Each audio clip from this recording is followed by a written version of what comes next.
The revolution will not be televised. There will be no highlights on the 11 o'clock news and no pictures of Harry woman racist and Jackie Onassis blowing her nose. The theme song will not be written by Jim Webb or Francis Scott Key, nor sung by Glenn Campbell, Tom Jones, Johnny Cash, Engelbert Humperdinck, or the Rare Hurt. The revolution will not be televised. The revolution will not be right back after a message about a white tornado, white lightning, or white people. You will not have to worry about a jump in your bedroom, the tiger in your tank, or the giant in your toilet bowl. The revolution will not go better with coke. The revolution will not fight germs and make cause bad breath. The revolution will put you in the driver's seat. The revolution will not be televised, will not be televised, will not be televised, will not be televised. The revolution will be no reruns of the school. The revolution will be live.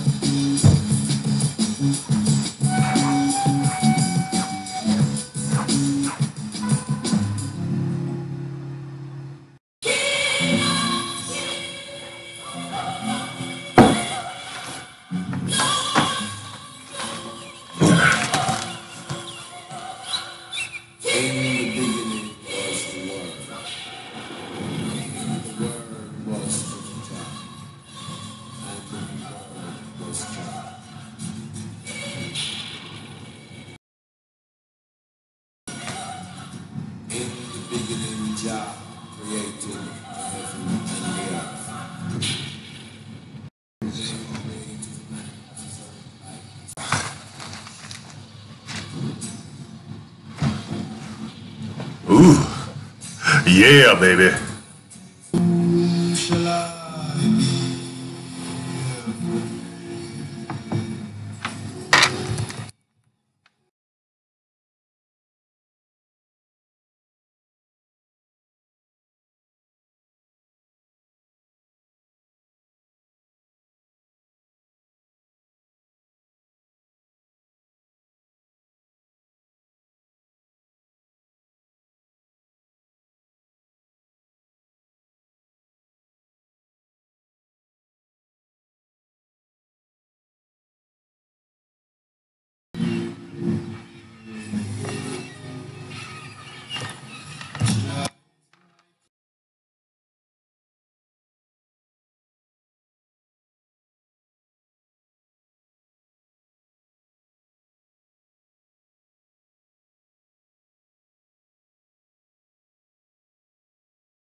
All right, let's get this ready.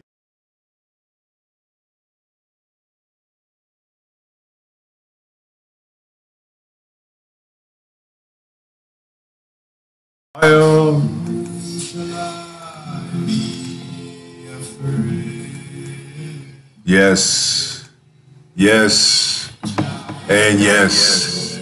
Thank you very much for coming to the Ktng morning show. So therefore, let us begin our prayer. Please make sure that your hands are up and not in this position, so this way it looks like you're being arrested. All right? So here we go. Join us. Thank Jah for the first breath that I have in the morning, so that way when I rise, I see His glory each and every day to help those who cannot help themselves, and to show compassion towards my enemies, even if they do deserve a patada in the culo. Most importantly, make sure that every day we practice what we preach in helping ourselves to the wondrous things, such as being better human beings. And that's all we really want. In Jesus' name we pray these things. Jah Rastafari. Jah Rastafari. Jah Rastafari. All right. Thank you so much. Thank you so much. Alrighty. Oh my God. Yeah, I just woke up like about maybe 20 minutes ago. Something like that. I don't know why I do things like that. Stay up all night and then catch 2 hours of sleep and then get up and do this again. I don't know. Maybe it's because I have a tapeworm.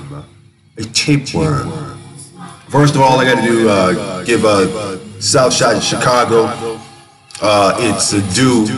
You guys have dropped the murder rate down there, so that's good. It shows progress. How about that for, you know, Black History Month, right?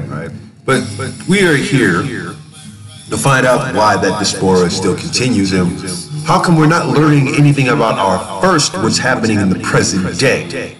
Now, there's a few people I'm going to honorably mention about that, so this way we could all stay ahead of this, like what they call Black History Month. But I call this the African Mental Liberation from Diasporic Mystery in Black History Month. Why is such a long title? Because once you open your mind to freedom, you'll know exactly what price to get it.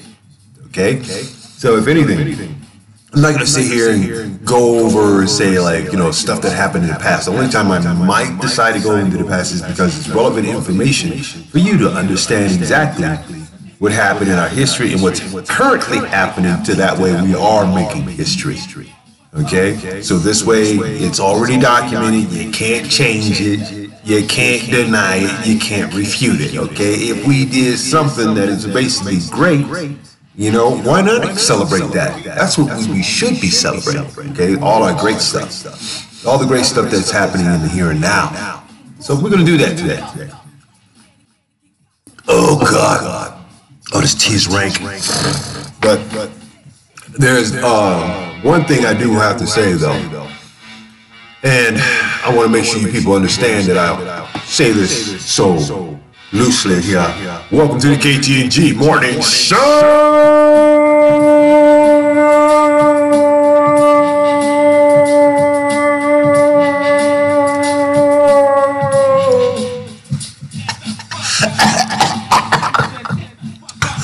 Oh, God. Oh, my God. Okay. Just don't do bong hits and so forth, people. Just don't do bong hits. Welcome to the KTNG Morning Show. And I am the hostess with the mostest. That's right. The G to the R to the I to the T to the Z. That's D. From the top of the mountain to underneath the 25 freeway. The host from both coasts and the best in the Midwest. So don't test or catch a Derek nap with a hole in your neck. That freak on the peak, all color vision on Facebook and YouTube. We start your week up for you, so coffee up for the attack and laugh, because this is the KTNG Morning Show on track. Morning, break your fast, because the revolution is everyone's solution. So let's get in it, guys. So let's get it on and bust that ass, okay? So welcome to the KTNG Morning Show with the African Mental Liberation from Diasporic Mystery in Black History. And the reason why I titled that is because it is. Okay, it truly is. I mean, come on. You get to see the only vestiges of Black History Month on Sundays in an obscure hour out here in Colorado Springs. It snowed last night, so it's like about 25 degrees out here right about now. So that's almost like freezing temperature for, like, you know, frost freeze your popcorn, whatever you have, like Jiffy Pop. What am I talking about? Anyway, okay. All right, I'm just going on and on and on. Anyway, I want to thank you guys, all my Facebook fans, all 490,000 of the global listening audience and watching audience and so forth. They watch this. If you get a chance, make sure you subscribe, like, love this whole station and whatnot by pressing the buttons that are encouraging you to like or dislike. But the conversation is open. I don't have this on Facebook today because I still got to deal with a cop issue. So in our show, what the hell is happening with my ass? Okay, so as you all currently know, let's see. As you all currently know, I am the man who sits here, going through all kinds of craziness here. No rumblings today. It's a little windy, so we got like at least about a good 1.5, 2 inches of snow. It looks like 3 inches, really, as far as I can tell from outside. Anyway, not much has happened yesterday and so forth, because I was pretty much like, you know, still cracking jokes online with a whole bunch of guys and everything who all said that Fergie from the Black Eyed Peas, okay, screwed up the American anthem All-Star game, and so now everybody's like hashtagging Fergie sings it.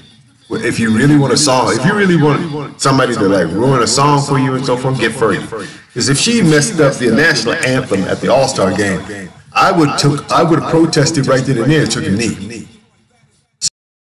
Seriously, man, because there's no reason for pop artists to like act to cause such pain and disruption in the reciting of our national anthem, right? I mean, isn't that kind of like a diss to the national anthem? A diss to like Cheeseburger, that she couldn't sing the damn thing? I'm just asking because you never know. You never know. I mean, maybe she planned that. You never know. And you know, Draymond Green, you know, he had a face like, I understand, dude. I understand. I totally understand. That's the funny part. Okay, that's the funny part. Anyway.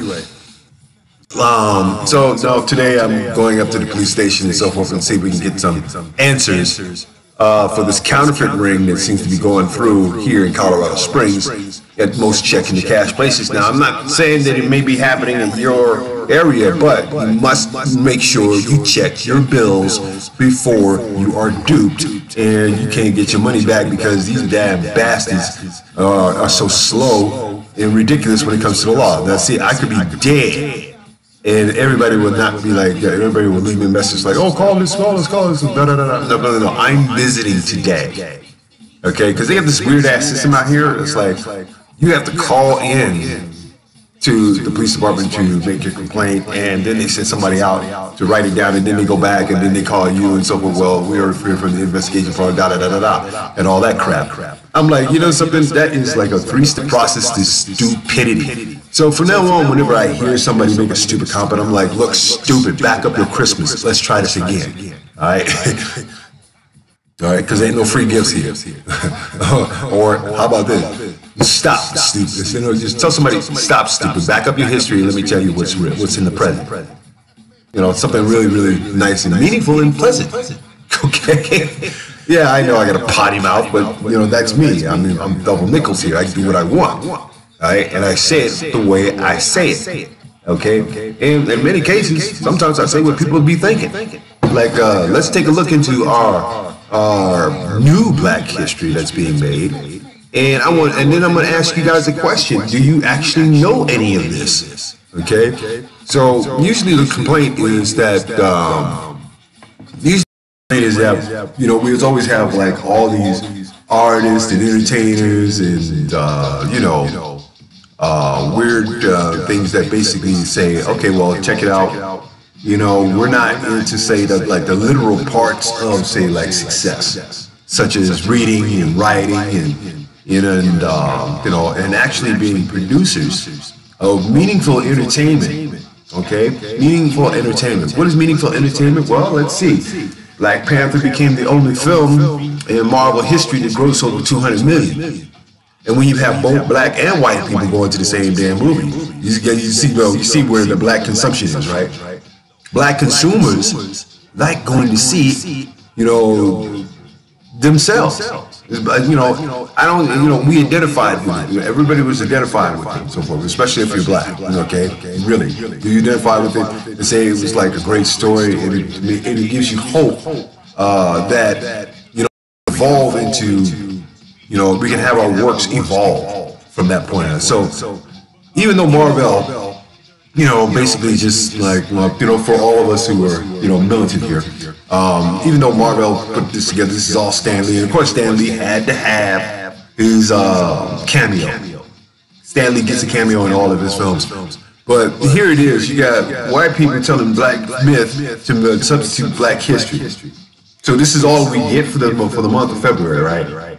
The Black Panther movie? That's all we get? You don't get nothing else? And I'm pretty sure the bootlegs have already been sold out, so they ain't making no money on that, especially in LA. All right, but I want to make sure that you guys are counted lucky because I'm going to share some of you, share some of my love with you this morning. And today I'm going to run down a quick list of artists that you should be keeping track of, and for the work that they've done and where you can find them. Okay, now the work I'm talking about It's still on the same premise of, like, you know, Black Panther. These are black artists who write and script comic books. Okay? Black comic books. Check this out. Okay? I won't focus so much on his, we'd be here all day. So, anyway, anthologies like Damian Duffy's Black Comics, African American Independent Comic, Art and Culture, Sheena C. Howard's and Ronald L. Jackson's Black Comics, Politics of Race and Representation, Deborah Bailey's Black Women in Sequins, Re-inking Comics, Graphic Novels, and Anime, and Professor William H. Foster's The Untold History of Black Comic Books do a fantastic job of highlighting the historical work of black comic writers and artists. Instead, you know, I'll highlight some of the contemporary artists and their work that you should already know. Oh, God. Okay, all right, cool. Okay. So some of you guys probably know these cats and so forth if you're into comic books. Afua Richardson is a Big Three veteran who has worked on various comic books, including X-Men '92 and Genius, a timely political thriller published by Image Comics in 2015. Afua Richardson. Okay. Let's see. Do you know anybody? Do any of you guys know about Anthony Piper? Okay. Well, Anthony Piper is best known for his work on Trill League.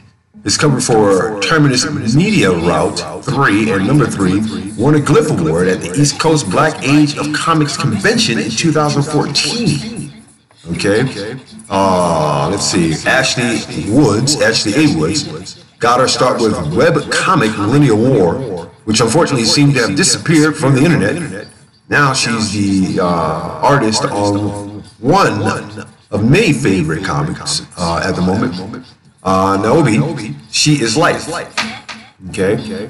And this is something that you guys need to think we really take a look at.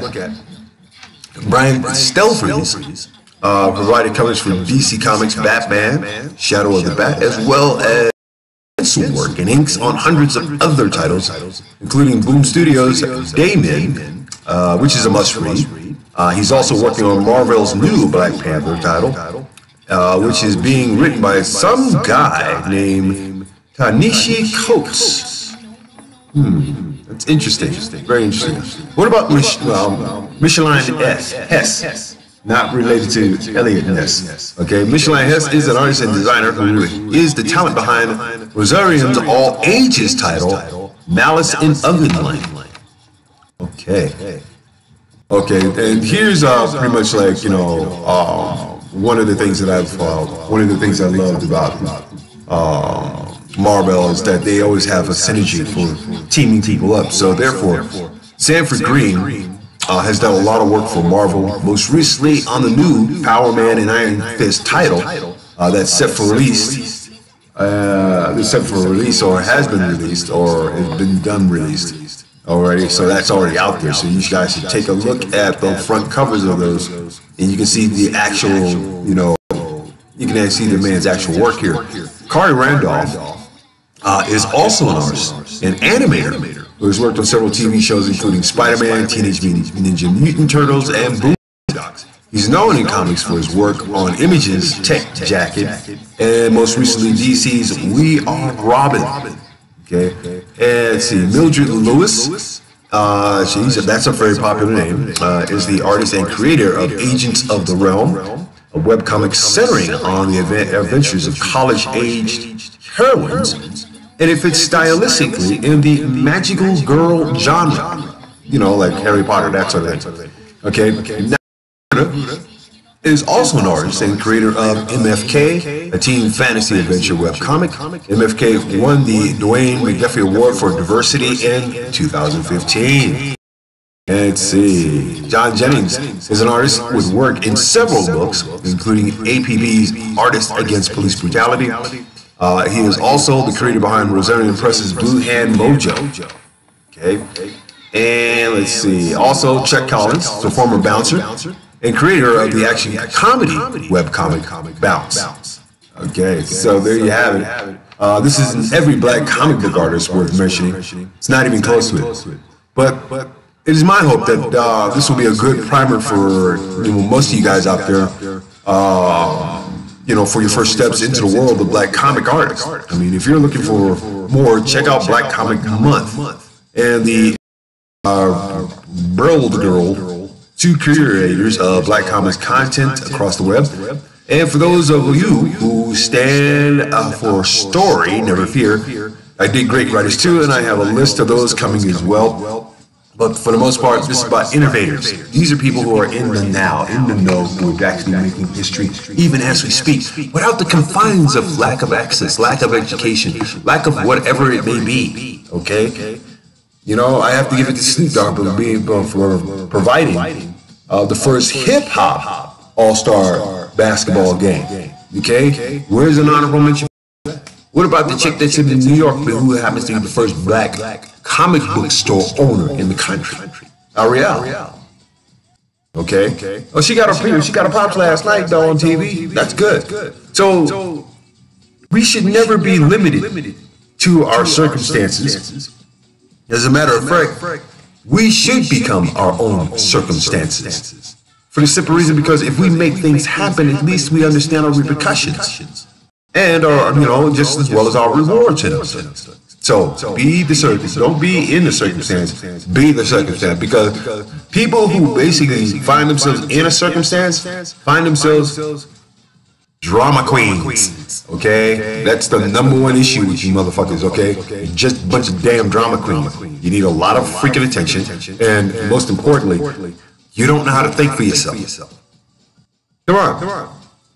Okay, when you're in a situation and whatnot, and you're dragging that situation around, misery loves company. I ain't got time for no damn pity party, okay? Fuck you, jeez. I don't. What I do have is for the explanation of why we are still struggling through African mental liberation from diasporic mystery and Black History Month. Okay, that sort of thing. Oh, I mean, I can go on and just rattle it off, but something, we got to show here. I'm not going to deprive people of the craziness that exists in our time today. So, as we go, now, give and take it that, this teenage kid by, I think it was Alex Borges, who used his body as a shield for, what the NRA would call, gun control, bullet control, something like that. Where the fuck did the mountains go? I'm serious, we have bipolar weather out here. Really quick and all of a sudden they're gone. Okay, but needless to say, Cheeseburger is not striking a chord with American, gun control. And the first thing Cheeseburger does is blame President Obama for that. Okay? Now, excuse me, I hate to break the news to most of you, rugrats out there, and Generation Application, or Generation App for that matter. See, this issue has been going on longer, okay? Longer than Obama's term, okay? This has been going on since Kent State, okay? This has been going since Kent State, and not one president from that administration, and I'm talking specifically about Nixon's, run, okay? Eisenhower, Nixon, all them fools had that issue in front of them, and you mean to tell me you're just going to go to the immediate, benefactor of all your, stereotypical racist bullshit Cheeseburger? Trust me, okay? You're being called on your bullshit so ruggedly, okay? I mean, come on. All right, let's look at it, objectively here, people. Cheeseburger has successfully shut down the government. Cheeseburger has successfully cut the hell out of Medicaid. Cheeseburger has successfully made it ruinous for poor people to have a voice in this country. Okay?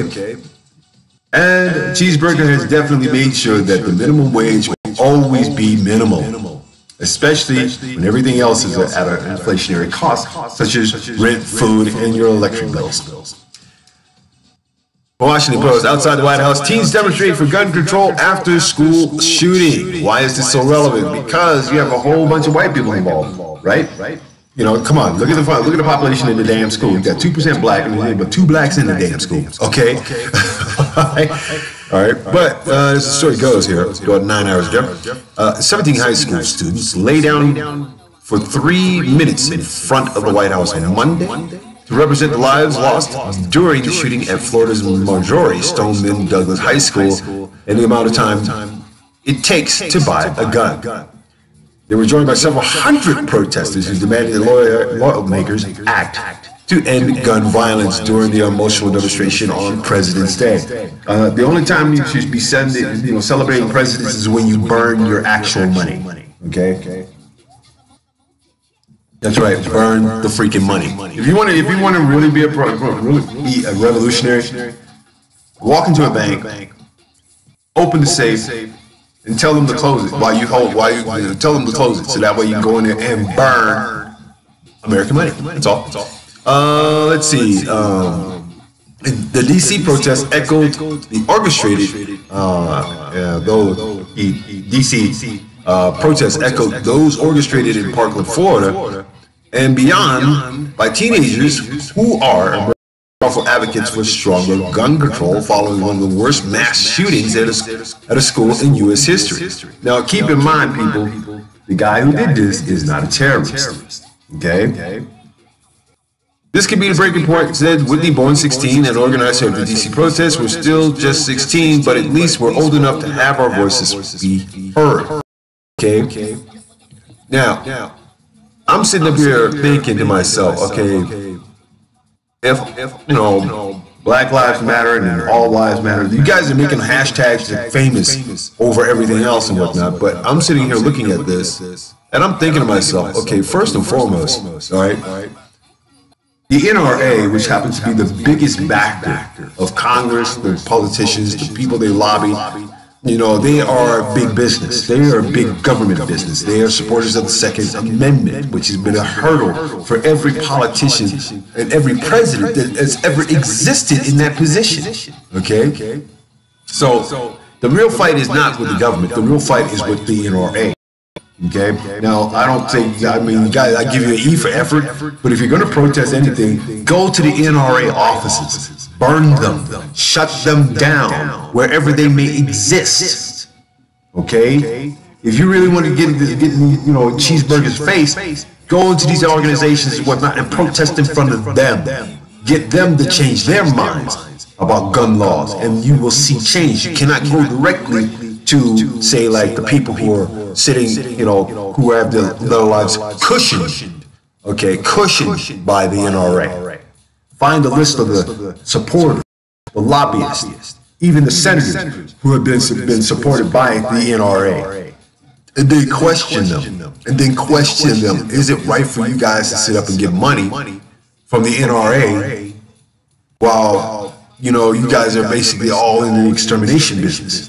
That's all it is. It's human extermination. We are a violent race of human beings on this freaking planet, and we're extremely violent toward each other, which is like the wrong thing to be. Who am I to judge? Who am I to judge? If you feel like you want to drop bombs on somebody, go ahead. You feel like you want to run through somebody's school and shoot somebody, go ahead. Only a small percentage. I'm talking about maybe 0.01% of the country cares. Okay, or 0.2% of the world actually pays attention to it. Okay, but when your anti-socialist white media, refuses to let go of the story, they're milking it for every freaking thing that it can get, and therefore the echo box is going down your throat every single day, every single night. Oh my God! Oh my God! Now, if that is such a horrible thing, then how come neither President Bush Jr., President Obama, and this particular knucklehead we got up in here right about now did nothing to stem the violence in Southside Chicago? I'm just asking. Where's the media for that? Okay? Where's the ongoing story of people killing people simply because there's no jobs and opportunity? Where is that at? And then when there are people out there like ceasefire that has been on the beat for 13 damn years, okay, trying to ease that shit down and whatnot, they're successfully doing it because they don't believe in cheeseburger. Would you have a community issue of people walking around shooting each other with guns and whatnot? The community should get together and say, okay, we got to put up some rules and stop all this mess. We got to talk to these people. We got to talk to our neighbors. We cannot no longer afford to be so isolatory because we have a whole bunch of gadgets or we have less opportunity, or for that matter, you know, we fall into the ignorant side of it. That's the best thing for us. That's how we survive. If criminal intent is your survival mechanism, you are a loser. Okay, you are a loser in society, not only in society's eyes, but God has to forgive you because you just don't know any better, or you just can't think beyond today. Or for many of us guys out here, you can't even think beyond the head of your dick.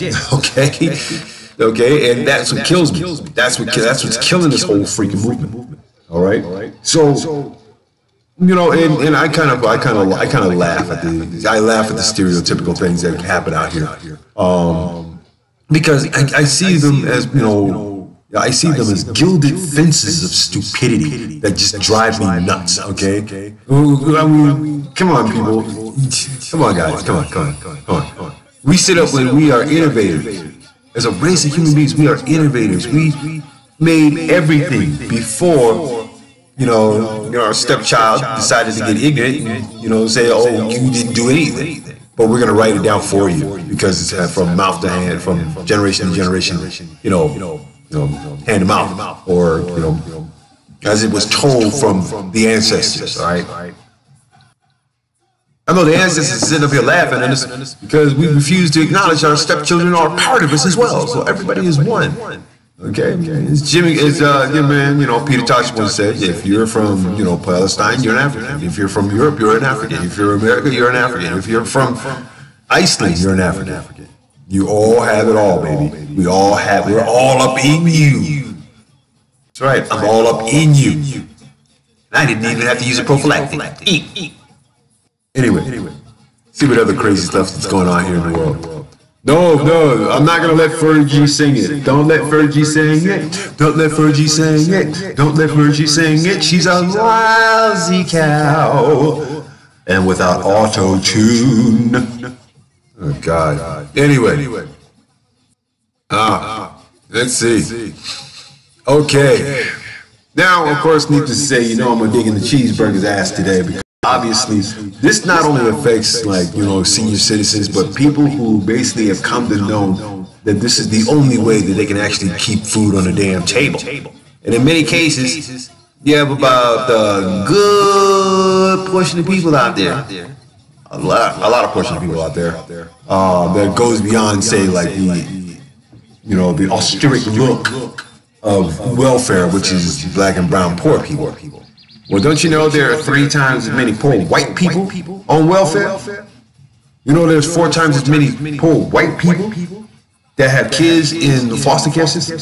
Don't you know there's more evidence of white people losing their children to the Illuminati child sacrifices that go on? Hey, Keanu Reeves, he speaks the truth now. Come on, they drinking baby's blood. Okay, you haven't seen too many pictures on the milk cartons now, have you? Okay. Anyway, 48 minutes ago, here it is. Okay, we now have the rules of engagement when it comes to Medicaid. Now, if you're not very affluent on the stories and so forth, and you got your insurance and everything, you got your Trump care, whatever the hell you want to call it, cheeseburger care. I mean, I'm being cared for by a damn cheeseburger. It's kind of messy considering that most of the cheeseburgers are, kind of looks like the streak of my underoos. Anyway, work for it. Okay, what cheeseburgers tough new Medicaid rules mean, and this is out of NBC News about 48 minutes. So here we are, in Lexington, Kentucky. Okay, ever since every day that Steve Olszewski convinced himself to get out of bed and face the world is a small victory in his eyes. After a series of panic attacks forced him out of work in 2009, Olszewski returned to his hometown to recover with family. He's made great strides since then, thanks to medication and his work at Participation Station, a peer-run outpatient clinic for serious mental illness. There, he sits in a group session, teaches Tai Chi to members, and talks clients through rough days on a clinic phone line. But Olszewski, who pays for his prescriptions through Medicaid, will soon have to prove he deserves to keep his coverage under a new set of restrictions on able-bodied and Medicaid recipients. The Trump administration approved the rules in January through a waiver program that allows states to experiment with changes to Medicaid. He goes, I feel threatened. Okay. If I wasn't on Medicaid, I wouldn't be sitting here.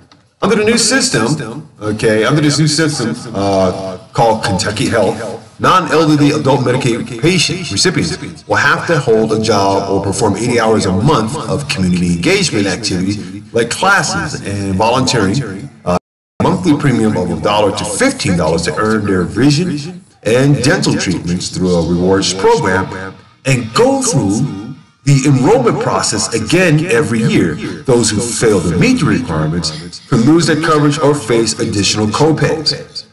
That happened, and that's been happening. Okay, so I take it that for the most part, there are a lot of people who are going to wind up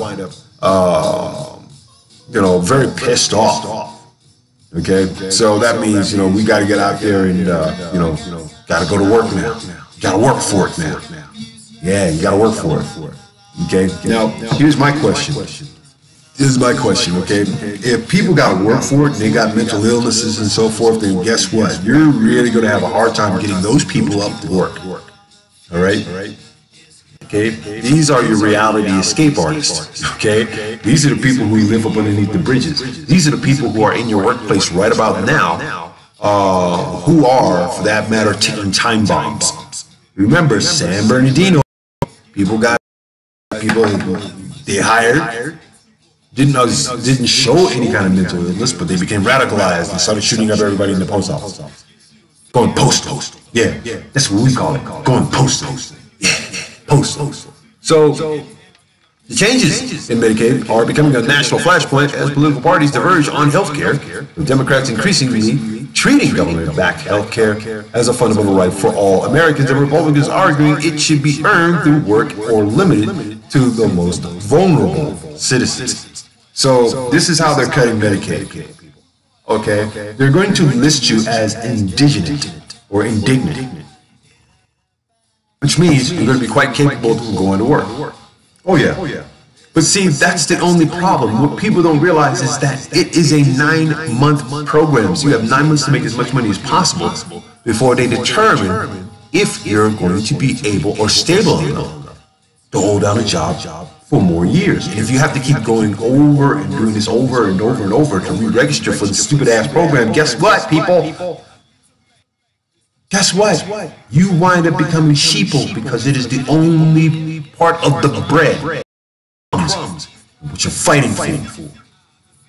I say, use this time and opportunity right now to open up your own freaking business. All right?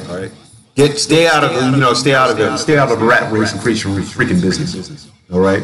And if people don't understand that, then guess what? We're gonna have to do a lot more than just convince people that a lot of us do have complex post-traumatic stress disorder. We're going to have to do more than say, oh, well, I have, depression, or I have, or I have, say, like, anxiety, or I have, like, all the other things that are just basically confusing in that sense, when your faculties are not working as 100%, but yet still we're able to keep crazy people, in jobs that allow them the greatest exposure to human beings, and most importantly, gives them a target of their revenge should they ever be fired, or should they lose interest in it, or should a love interest basically just says no, has nothing to do with you. Okay? Straight up and down. Nine other states have applied for waivers. That includes work requirements according to the Kaiser Family Foundation. Virginia's Republic-led legislature is also considering an expansion of Medicaid that would include work requirements. It's not the work requirement that has mental health professionals and patients most concerned, since the majority of affected Medicaid recipients work already. It's the additional paperwork. They worry that complying with the new system will drive up their administrative costs, create confusion among patients, and undercut the state's struggling campaign to contain an opiate and meth crisis. Okay, so now I'm about to pull. I'm gonna pull you guys' car on this one, right? If you are so, deranged because of the drug crisis, the current drug crisis, which is chemically manufactured, okay, I've yet to see a black or a brown meth lab. Okay, seriously, I'm serious. Okay, because obviously you guys are making this stuff for consumption. The biggest consumers are generally when it comes to synthetics, white people. Yeah, there's no doubt about it. White people are more of the consumers of synthetic drugs than anything else. The only reason why crack did what it did is because the CIA had a hand in this shit. For what else? Eugenics? Come on, people, wake up. All right. Now, because the Affordable Care Act's big success stories are partly thanks to for its gain coverage. Kentucky will now embark on a grand conservative experiment in personal responsibility. Past administrations have rejected requests to make similar changes out of concern that they would block people from getting care. Now Kentucky is the first to be approved. Okay, so therefore, this becomes a very manic thing. Okay, 200,000 may be affected by this whole thing in Louisville, Kentucky alone. Okay, now across the United States, we're talking millions. Okay, we're talking millions. Okay. Say at Bridgehaven, a mental health clinic in Louisville, the changes are the constant topic of conversation as rumors fly about what they mean for patients. For people on Medicaid, it's terrifying.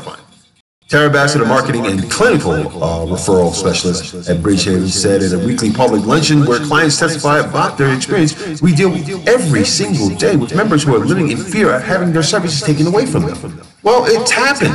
It's happening. It's already happened. As of the 1st of January of this year, we're already in February, and if you do not see how your Medicare or Medicaid Part B was thrown out of the window, then guess what? You're going to find yourself sitting up there saying, oh my God, now I have to go to work. Now I have to be around people. Now I have to be around the very same cause that caused me to be on these damn meds in the first freaking place. They're right, people. Come on. I know a whole bunch of people who basically get out there and try to pick up their self-esteem and pick up their independence. You're not guiding them to the independence to work for themselves. You're guiding them to be nothing more than robots. Organic slaves, if you will, to the corporate masses, to the corporate elite. And then, you wonder, are we soon going to sit there and accept this to a point to where mental health will not be an excuse for executing people? Okay? That is one of the brownest scourges in the greatness of America, is its ability to hold on to people who have mental health issues. If they're so unfit for working their jobs and so forth, they drove them to this. And it's been like, not a situational thing. Like most people will say, oh, it's a situational thing. Okay, well, he just went nuts because he's been working here for so long. Okay. I know fool-ass corporations who basically keep people, who keep people who are still smoking meth to this day, and taking meds, drug addicts who are basically doing the exact same thing, that have been doing the exact same thing for quite some time, that's scary. That's very scary to me. Let's see. There we go. Boom, bam, smack, and there it is. Oh, I love this. Anyway, So what Cheeseburger is actually asking is saying, well, you better get your ass out there and work in these fields, pick that cotton, work that taco, work, and you there with the Play-Doh coming out of your nose. Yeah, just make me something. As long as everybody's working to make America great again. You know, in my opinion, what would make America really, really, really, really great is that we would not put up all these gilded fences of fear. That's what would make America great. Let's get rid of the gilded fences of fear. And I think 9 times out of 10, you might just come up with clemency for saying that you are actually human. But then again, humanity is a double-faced sword in this country. As LA leaders oppose criminalizing people, but thousands are jailed for minor offenses. It's the same crap that goes on out here in Colorado Springs. It could get cold, or it could be where they're camping out in places they shouldn't be camped out and whatnot, but yet still they get arrested, they get charged. How are you going to expect a broke person to pay for something if anything, they got no place or no job? Is that a subtle way of saying, excuse me, but you got to go to work or we're going to put you in jail? See how this works, people? Los Angeles police found Reed Sojavina slumped in a folding chair near the Venice Boardwalk early one spring morning in 2016 and shook him away. The officer handed the homeless street artist a ticket for sleeping on the sidewalk. 3 months later, officers cited Segovia again when they found an unpaid ticket for sleeping on the beach. This time, they handcuffed him and put him in a squad car and took him to jail. LA officials have denounced criminalizing homeless, but the Los Angeles struggles with a growing homeless crisis. Arrests of homeless people have gone up significantly in the Los Angeles Times analysis of police data shows. And the most common offense, the one Segovia was arrested for, was failure to court for unpaid citation. Here we go with debtor's prison, people. Tax the shit out of the poor and look the other way. The reason why there's overinflation of homelessness in Los Angeles is quite simple. It's because you have 10,000 people trying to apply for the same freaking freaking job, or the frying job at McDonald's. All of them are low. All of them are low cut. All these low built under the bar jobs, underneath the radar jobs and so forth, are gone. They're gone. Okay. What needs to happen is opportunity has to come in a form of like saying, okay, well, we got enough people here. We just need corporations to open up. Officers made 14,000 arrests of homeless people in the city in 2016, a 30% increase over 2011. Times analysis found that the rise came from the Los Angeles Police Department. Arrest overall went down 15%. 2/3 of those arrested were Black and Latino, and the top 5 charges were for nonviolent or minor offenses. This is how they keep the state funded, people. Portion of it, I'd say about a third. In 2011, 1 in 10 arrests citywide were of homeless people. In 2016, it was 1 in 6. Wow. Why? Because you got the population of two damn cities sitting right on Skid Row, and you mean to tell me that a lot of these people that are coming from out of Skid Row, or they're living on Skid Row for that matter, okay, this is the funny part, okay, are coming from busted ass gang membership. They didn't want to be in the gangs anymore and so forth, and so needless to say, you know, they wanted to get caught out there and get arrested, and then all of a sudden, you know, they are not homies in prison like they thought they was going to be. Okay? They didn't think that one through. They didn't see that one coming. Okay? And then, needless to say, you know, if mommy and daddy put up the freaking house for like, say, you know, for like posting bail and so forth, they lose their homes. They've been losing their home. Black people have been losing property in California for decades. Because of stupid ass gang violence and initiations and all this garbage. Okay, Black people have been losing their property, losing their homes. It had nothing to do with the real estate bubble. It was behind damn ignorance. That's what. Okay, and want to prove me wrong? Show me the reason why there's a lack of opportunity. Show me the reason why there's a lack of like corporations and businesses opening in those neighborhoods. Okay? Tell me something completely different that validates the fact that when you have nowhere to go, you become a statistic to the police department. You have no jobs, you have no home, you have nothing. You're a statistic. 1 in 6? Oh my God. Let Fergie sing it. All right, anyway, I got to get to this real quick. Today in history, or his mystery. Let's see. Here's something that has been done by the unsmiling one. 1792, George Washington signs the U.S. Postal Service Act. So in other words, the post office actually comes along. Pony Express. Let's see. 1862, Abraham Lincoln's son. Wife died, proving that they had nothing to do with the freeing of slaves. Let's see.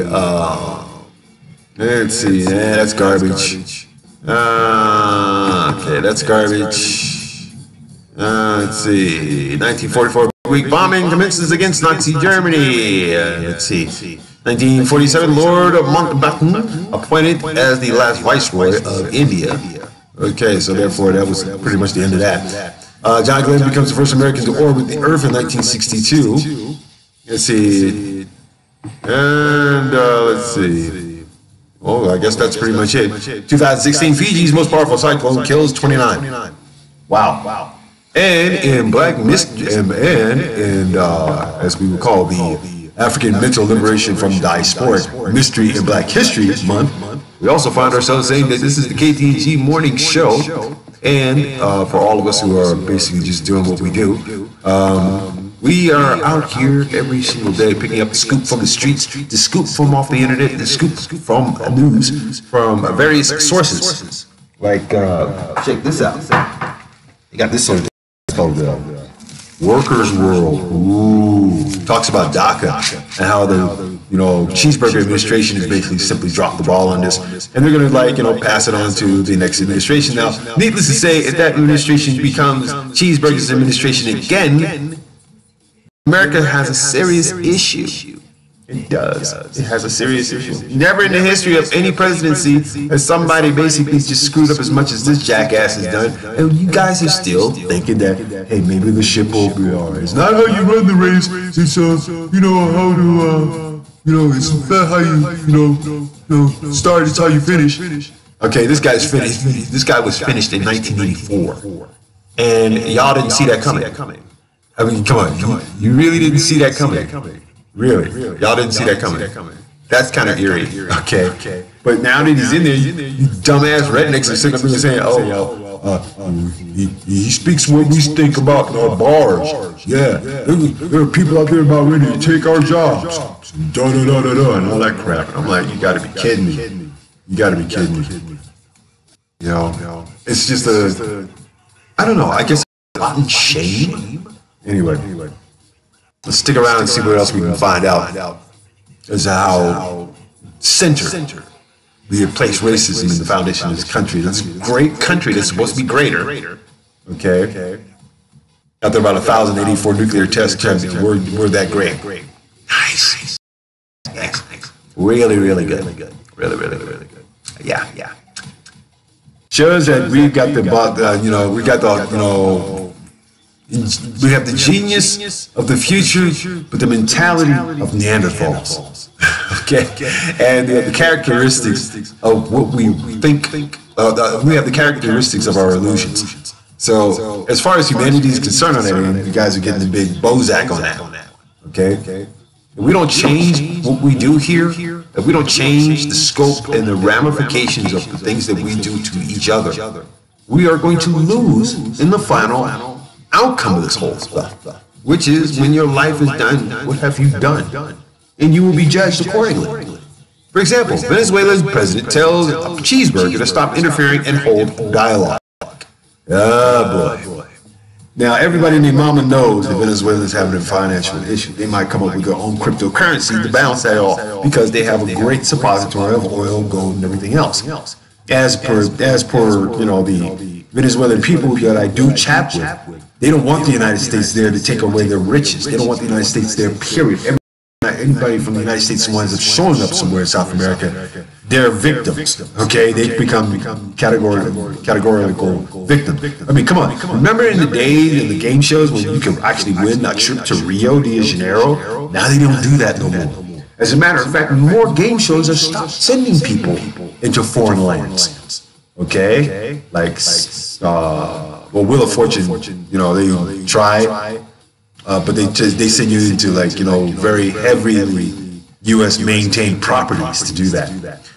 So Venezuela's president, Nicolas Maduro, urged Cheeseburger to change his agenda of aggression and asked him to fulfill the promise of quote-unquote non-interference. Okay? So needless to say, this dialogue was going on for quite some time. So this tweet comes as an aftermath of the United States Admiral Kurt Tidd's visit to Mato, Colombia, on February 11th. Ooh, during African Liberation Weekend. Okay. Tidd, the head of the U.S. Southern Command, was on a visit which Colombian Vice President Oscar Naranjo's office said he was to review efforts to stop the flow of drugs from the country's Pacific coast and counter security threats. Okay. Drugs, what drugs are actually coming through? Heroin, let's see, cocaine, heroin, a little bit of marijuana, but cocaine and heroin, so we got synthetics. Okay, so I wonder who's going to be the next strongman. Manuel Noriega Jr.? Who knows? The visit came after Cheeseburger stressed in August of 2017 he would not rule out, quote-unquote, a possible military option in Venezuela. Colombia and Venezuela have long had a long strained relationships. In response to Tidd's visit, Venezuela Chief Prosecutor Tariq William Saab said, quote-unquote, in Colombia they are planning to revive eras that had ended in human history, like military bombing, military invasion, or the occupation through blood and gunfire of a peaceful country like Venezuela. We will not allow it. What did the people of Venezuela do to deserve to be bombed like the president of the United States threatened? So here he is again, selling more wolf tickets, trying to be the biggest jackass in the freaking country.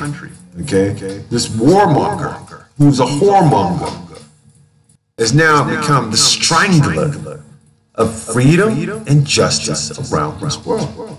And you know the funny thing? is, we want it to happen. Yeah, we want this shit to happen. Terror. Not mine. Must be something. I don't know. Okay. It must be something. It must be something terrible. It must be something terrible in the air this year. Oh, it's the sun again. Chase the clouds away. Something. I don't know. Looks like we're gonna have one of those days. But I'm definitely gonna go to the police station today. So fuck those jackasses. Here I come.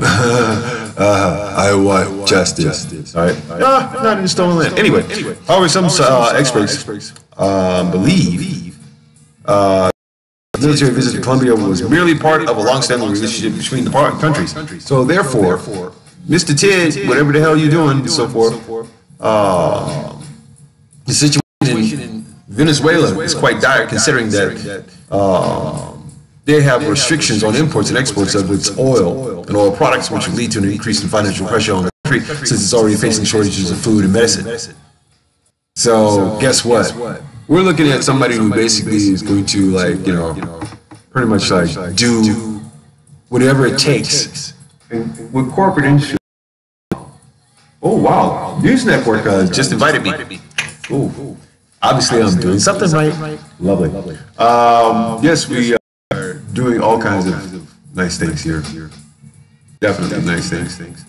But we are doing horrible things in lieu of, say, progress. I mean, does progress mean that we have to, you know, kill off our sick and injured? Are we living the days of a Freudian slip where the strong only survives? Is this some sort of message from the fatherland that we are misinterpreting?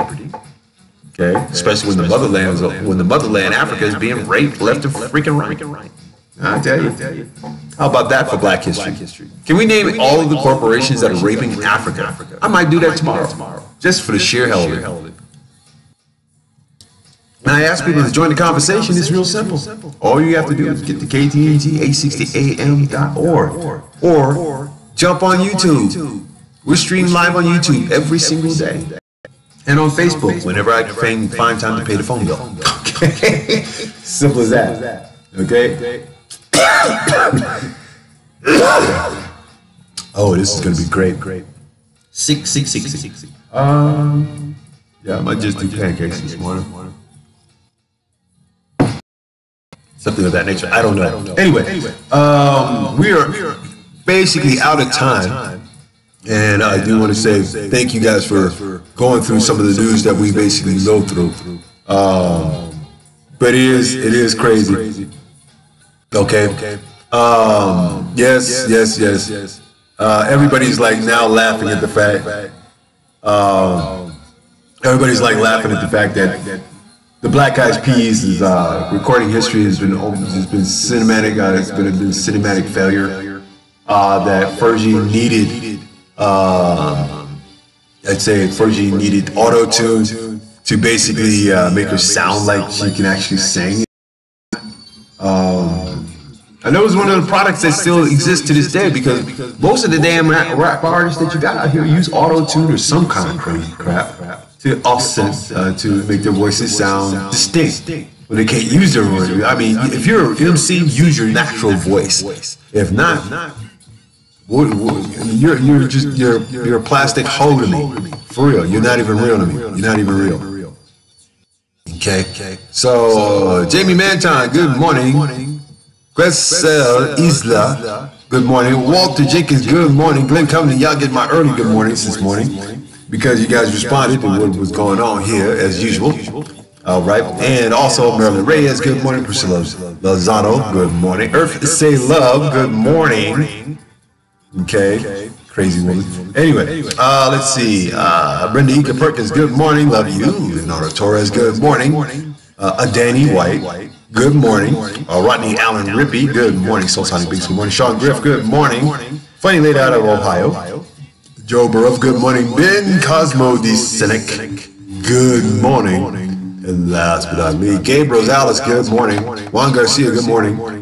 Lyrical Ray, good morning. Lyrical L Ray, good morning. I love the fact that you finally finished the damn song, dude. People were starving. Good morning. Chiquana Mason, all my little Cocolicious people out there. Oh my God. Miss Chloe, good morning. Oh, she's a beautiful Coco. Beautiful Coco, I swear. Tana Mason, good morning. Luke Cage, good morning, Power Man. You know him. Straight up. My man. Dirty Dina. Straight up. Luke Cage, Power Man. Y'all want music, y'all want the history of your, if y'all want y'all history of who has the biggest dick in town, go to Luke Cage Power Man and you'll find you get your tracks done correctly. Jay Kwan, good morning. Happy birthday to Kid Creole, Free Kid Creole. Okay, Free Kid Creole. All right. Busted got stabbed and whatnot. Okay. But Darren Gregory Malloy, good morning. Good Lord. Oh my God. Corey, good morning. That's what you get for me. Roxanne Shante, Roxanne. Oh my God. Good morning to my stepbrother who has been in jail now, incarcerated for like the last 3 days. I hope he gets out and does what he can, but then too,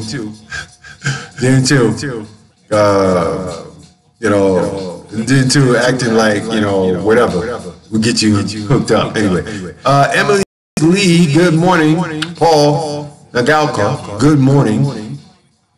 Okay, good morning, people. Good morning. This is the KTG Morning Show. And I have been your host of the mostest and so forth, who leads the charge in the, civil disobedience, militancy, and of course, anarchy all over the place. But I use my brain here to make sure that you guys get some information on what we can do and bring out a solution for some of our earthly problems. One of the biggest solutions and so forth that we are not trying, get this, those biggest solutions that we are not trying is trying to be human beings that show love and show care. got hating on animosity and so forth. There are places to take that anger out, that anger energy. You can take that energy out. Like, go climb a mountain, swim every sea, walk every desert, so you won't have to be angry. I tell you, I don't do show tunes. Anyway, basically, we gotta get up out of here, people. And I've enjoyed myself thoroughly today, this morning. Even if I did, woke up in 20 minutes and so forth, I'm starving like a motherfucker. Anyway.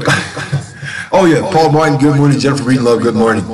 And also make sure that you guys get out there and do the things that you do. But more importantly, as we say in closing, that, you know, the best human being is already there in front of you. So be the best that you can possibly be, more so than anything else. Be more human being, be more of a human being than just act like a human. You know?